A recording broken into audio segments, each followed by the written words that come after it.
গ্রেফতার রাজ্য পুলিশের এসটিএফের হাতে। গ্রেফতার এবিটির জঙ্গি সাদ রাডির ভাই সাজিবুল ইসলাম। গ্রেফতার সাদের পূর্ব পরিচিত মুস্তাকিম মণ্ডল। গতকাল মুর্শিদাবাদের নওদা থানা এলাকা থেকে দুজনকে গ্রেফতার করা হয়েছে। সাজিবুল নওদার দুর্লভপুরের বাসিন্দা বলে জানা গিয়েছে এবং মুস্তাকিম পাশের ভোলা গ্রামের বাসিন্দা।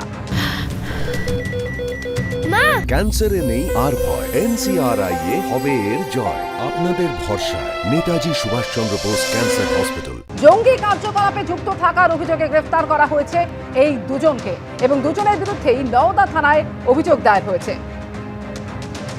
এই বিষয়ে আরো বিস্তারিত জানবো। আবির দত্ত প্রতিনিধি রয়েছেন এই মুহূর্তে আমাদের সঙ্গে। আবির, এই সাদ রাডি যাকে আগেই গ্রেফতার করা হয়েছিল, এবার আরো দুজনকে, যার মধ্যে একজন তার পূর্ব পরিচিত এবং আরেকজন হচ্ছে ভাই, এমনটাই জানা গিয়েছে, সাজিবুল এবং মুস্তাকিম, এই জঙ্গি কার্যকলাপে যুক্ত থাকার অভিযোগ রয়েছে এদের বিরুদ্ধে।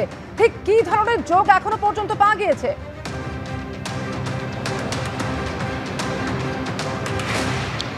একেবারেই যেটা বেঙ্গল এসটিএফের সূত্র থেকে আমরা জানতে পাচ্ছি যে তারাও কিন্তু জঙ্গি কার্যকলাপ আটকাতে তারা তৎপর এবং তাদের তরফ থেকে এই যে সাদ রাদি যাকে গ্রেপ্তার করেছে অসম এসটিএফ, সেই সাদ রাদি সম্পর্কিত ভাই তাকে কিন্তু সাজিবুল ইসলাম, তাকে কিন্তু ইতিমধ্যে গ্রেপ্তার করা হয়েছে। গতকাল টানা সারা দিন বলা যায় তাকে জিজ্ঞাসাবাদের পর তাকে গ্রেপ্তারের সিদ্ধান্ত নেওয়া হয়েছে এবং ইতিমধ্যে তাকে গ্রেপ্তার করা হয়েছে বলে জানা যাচ্ছে।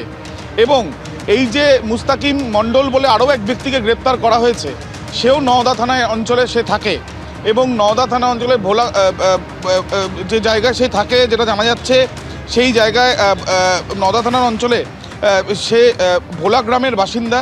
অন্যদিকে মুর্শিদাবাদের দুর্লভপুর থেকে সাজিবুল ইসলামকে গ্রেপ্তার করা হয়েছে। কেন এই দুজনকে গ্রেপ্তার করা হলো, যেটা জানা যাচ্ছে যে এই দুজন প্রথম থেকেই এই সাদ রাদি যে বাংলাদেশি নাগরিক, যে আনসারুল্লাহ বাংলা টিমের অত্যন্ত গুরুত্বপূর্ণ একজন সদস্য, সেই তাকে ভারতবর্ষে দীর্ঘদিন ধরে আশ্রয় দেওয়া, তার কার্যকলাপে পৃষ্ঠপোষকতা করা এবং তার সঙ্গে সঙ্গে তার বিভিন্ন ধরনের ভারতীয় পরিচয়পত্র যেগুলো করে সে নিজেকে ভারতীয় হিসেবে পরিচয় দেওয়ার চেষ্টা করেছে এবং স্লিপার সেল জোগাড় করার জন্য একের পর এক জায়গায় নিজের কার্যকলাপ চালিয়ে গেছে।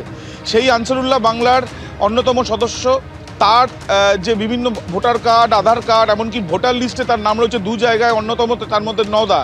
সেই নওদা থানাতেই এবার লিখিতভাবে অভিযোগ বেঙ্গল এসটিএফের তরফ থেকে করা হয়েছে এবং সেই অভিযোগের ভিত্তিতে বেঙ্গল এসটিএফ গ্রেপ্তার করেছে এই দুজনকে। আজকে তাদেরকে আদালতে পেশ করা হবে।